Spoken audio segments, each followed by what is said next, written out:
তার আসি। হ্যাঁ আসো। আমি একজন স্বেচ্ছাসেবী সংগঠনের লোক। কি দরকার?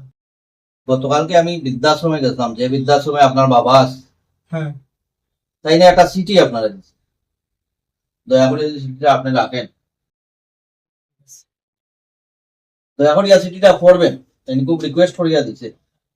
ঠিক আছে ঠিক আছে, তুমি যাও। আসি।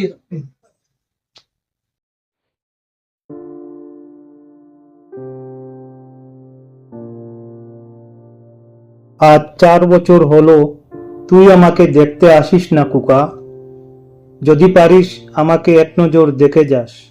আমার শরীরের কন্ডিশন ততটা ভালো না। আচ্ছা কুকা, তোর কি মনে আছে ছোটবেলায় তুই একদিন ইলিশ মাছ খেতে চেয়েছিস?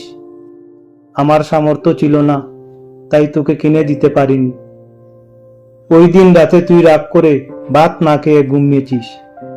আমি সারা রাত কান্না করেছি। সেই দিনটার কষ্ট আমি কোনোদিনই ভুলতে পারবো না। সেই থেকে আজ 32 বছর হলো আমিও ইলিশ মাছ খাই না।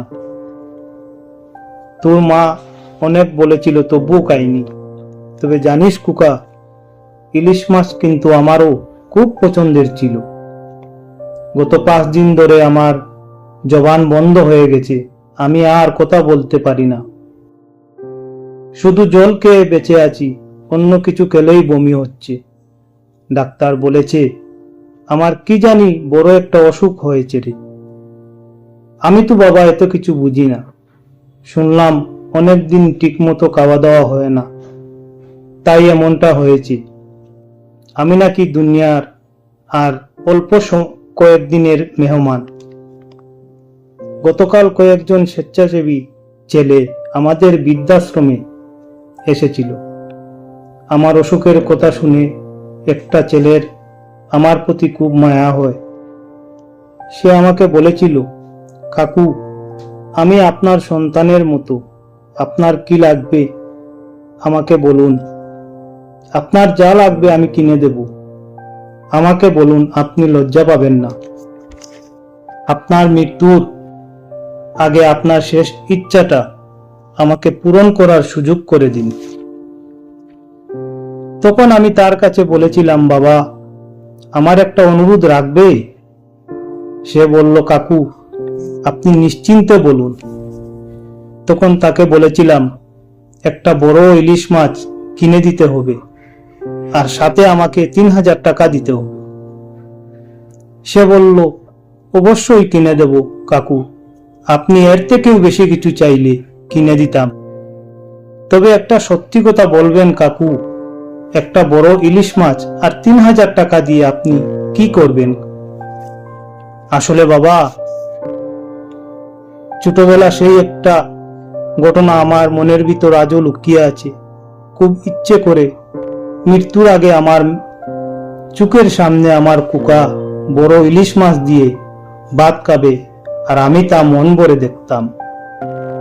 তাহলে আমার আত্মা উপরে গেলেও শান্তি পেত। আর 3000 টাকা কুকার হাতে দেব। শুনেছি আমার কুকা নাকি অনেক বড় অফিসার। তার 10 মিনিটের মূল্য নাকি 2 থেকে 3000 টাকা। অবশ্য এই কথাটা আমার কুকার বউ মানে আমার বৌমা আমাকে বলেছিল। তাই ভাবছিলাম যে কুকা 10 মিনিট আমার সামনে বসে ইলিশ মাছ দিয়ে ভাত খাবে, সে 10 মিনিটের টাকাটা তাকে দিয়ে দেব, যেন তার বউ রাগ না করে।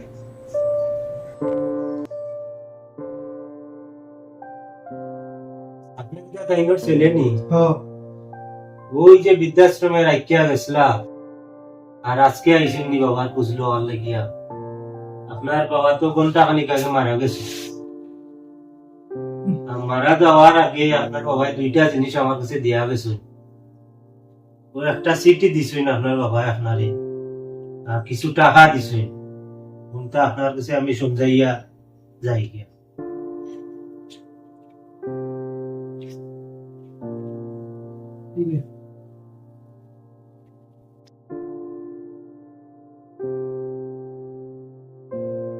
মৃত্যুর আগে শেষ দেখাটাও হলো না কুকা।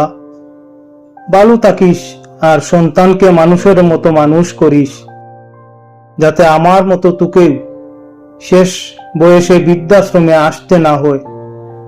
তুই বৃদ্ধাশ্রমে আমার মতো এইভাবে সবাইকে ছেড়ে একা থাকতে পারবি না রে, খুব কষ্ট হবে তোর। যদি আমার এই চিঠিটা তোর হাতে কখনো পড়ে, সেদিন আমি হয়তো এই পৃথিবীতে নাও থাকতে পারি। তবু এটা মনে রাখবি, আমি মৃত্যুর আগেও তোর জন্য আল্লাহর দরবারে অনেক দোয়া করেছি।